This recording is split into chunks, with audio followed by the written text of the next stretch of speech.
কোথার মধ্যে কি বলে আমরা হাসিনারে ফিরিয়ে আনবো। কত বড় বদমাইশ দেখেন। গালাগালি অনেকবার তওবা করি, করবো না, ছাইড়ে দিতে চাই। নিজেরও ছেলে হয়েছে, এখন তো একটা বয়স আসছে, গালাগালির তো একটা পর্যায়ে আছে, কিন্তু গালি তো না দিলেও এখন গুণে হয়, এমন পর্যায়ে আসছে। মানুষ গেছে ময়ূর গেছে ঘর পড়ার মধ্যে আলু পোড়া দিতে, বলে হাসিনারে ফিরিয়ে আনবে। হাসিনা তোর জায়গা মতো ঢুকিয়ে দেওয়া দরকার ছিল। সাথে সাথে সবাই মিলে সচিবালয়ের মধ্যে ঢুকছে। কিরে ভাই, আর এই সরকার ভালো হয়েছে, মব মব করে না, এখন তো নিজেরাই সবচেয়ে বড় মবের শিকার। এই যে বুইলাদেরকে দেখতে পারি না, কারণ জন্ম নিছে বহু আগে, আমলাতন্ত্র দিয়ে রিটায়ারমেন্টে গেছে, এরপরে আবার এসে যোগ দিছে, বুদ্ধি তো আগের কালের। আর ভাই এখন ডিসিশন নিতে হয় 5 মিনিটে, এখন অফিসিয়ালি সেট আপ কইয়া তারপরে চা খাবেন, বিস্কিট খাবেন, মিটিং করবেন, এই দিন নাই। এখন হোয়াটসঅ্যাপে গ্রুপ করলে মানুষ 1 মিনিটে সিদ্ধান্ত নেয়, গুরুত্বপূর্ণ ডিসিশন নেয়। আপনাদেরকে বলি আরো একটা ভুল তারা কি করেছে।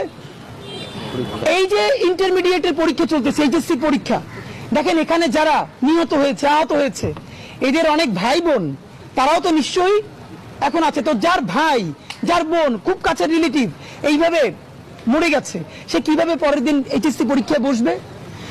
একদিকে সে শোক দিবস ঘোষণা করেছে, অন্যদিকে সে পরীক্ষা চালায়। এই যে আমলাতন্ত্র, এই যে বুইলাদেরকে দেখতে পারি না, কারণ জন্ম নিছে বহু আগে, আমলাতন্ত্র দিয়ে রিটায়ারমেন্টে গেছে, এরপরে আবার এসে যোগ দিছে, বুদ্ধি তো আগের কালের।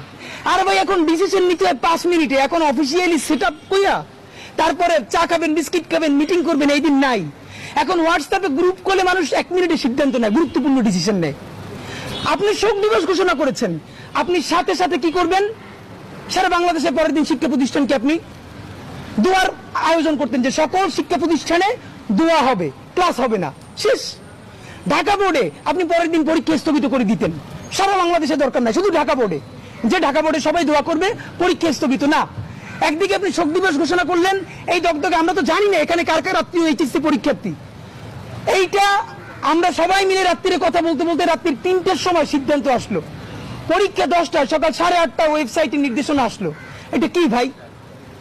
এইটার কারণেই তো পরবর্তী দিন দেখেন ছাত্রলীগ, গুন্ডা লীগ গুলো গাজীপুর থেকে আরো বিভিন্ন জেলা থেকে লোকগুলো পাঠাইয়া আমাদের মাইলস্টোনের শিক্ষার্থীরা যখন শান্তিপূর্ণ আন্দোলন করতেছে, সেইখানে সেগুলো ঢুকা তারা কোথার মধ্যে কি বলে আমরা হাসিনারে ফিরিয়ে আনবো। কত বড় বদমাইশ দেখেন। গালাগালি অনেকবার তওবা করি, করবো না, ছাইড়ে দিতে চাই। নিজেরও ছেলে হয়েছে, এখন তো একটা বয়স আসছে, গালাগালির তো একটা পর্যায়ে আছে, কিন্তু গালি তো না দিলেও এখন গুণে হয়, এমন পর্যায়ে আসছে। মানুষ গেছে ময়ূর গেছে ঘর পড়ার মধ্যে আলু পোড়া দিতে, বলে হাসিনারে ফিরিয়ে আনবে। হাসিনা তোর জায়গা মতো ঢুকিয়ে দেওয়া দরকার ছিল। সাথে সাথে আমরা নিজেরা শিক্ষা সচিবের পদত্যাগ চাইছি, পদত্যাগ করানো হয়েছে, সবাই মিলে সচিবালয়ের মধ্যে ঢুকছে। কিরে ভাই, আর এই সরকার